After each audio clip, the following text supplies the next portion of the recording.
Just yesterday morning, this place was filled with joy. High school students in Graz, Austria, were starting one of the last days of the school year. Most of them were probably already thinking about their vacations. Others still had grades to improve. But now it doesn't matter anymore. Now there is despair, pain and longing, because this tragedy has affected everyone here.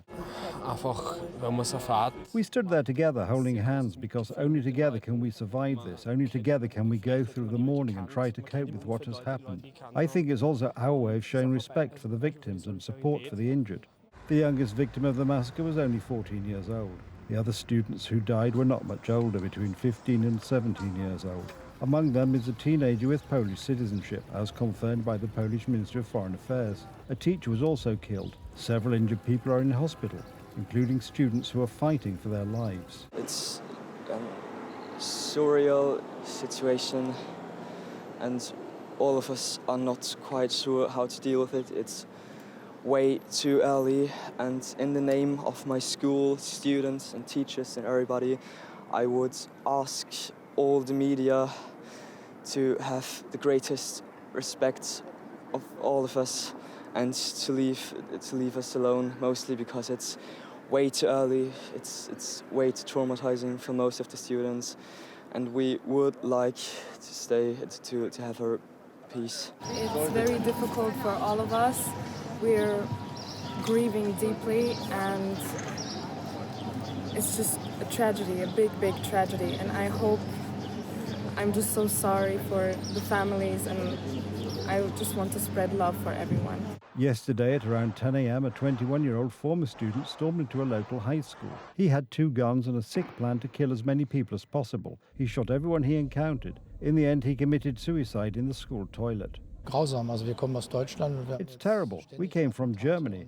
Attacks like this happen all the time there, and now I see that they happen here too. There are more and more madmen. You never know what's going on in people's heads. The local police received a tragic report. Panic, screams and cries for help. Someone is shooting at students and teachers. A special forces unit led the terrified young people and school staff out of the building. The operation lasted about 2 hours, but not everyone could be saved. Pope Leo XIV is praying for the souls of the victims.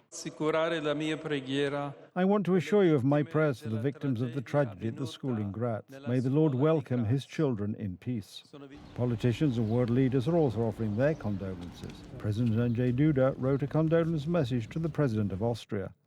On behalf of the Polish people and myself, I offer my deepest condolences to the families of the victims of this tragedy. We share their pain and that of all Austrian citizens, joining in prayer with the loved ones of those killed and injured. The local press reports that the perpetrator was Arthur L., an Austrian citizen. He acted alone and did not inform anyone of his intentions. He left a farewell letter, and the police found an improvised explosive device in his home.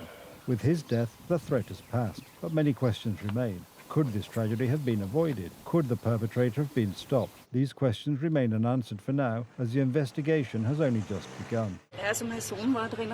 I was lucky. My son, thank God, is safe and sound. But I think about the parents who were not so lucky. Their children were either killed or injured. There is a blood donation centre in Graz, and these photos are a true testament to solidarity. I felt helpless with the news, and I decided to come to at least give something from what I can give to the situation. That's why I'm here. Austria is observing 3 days of national mourning, with masses being held and meetings organised to remember the deceased students and their teacher. This tragedy will forever leave its mark on the school community and the residents of Graz.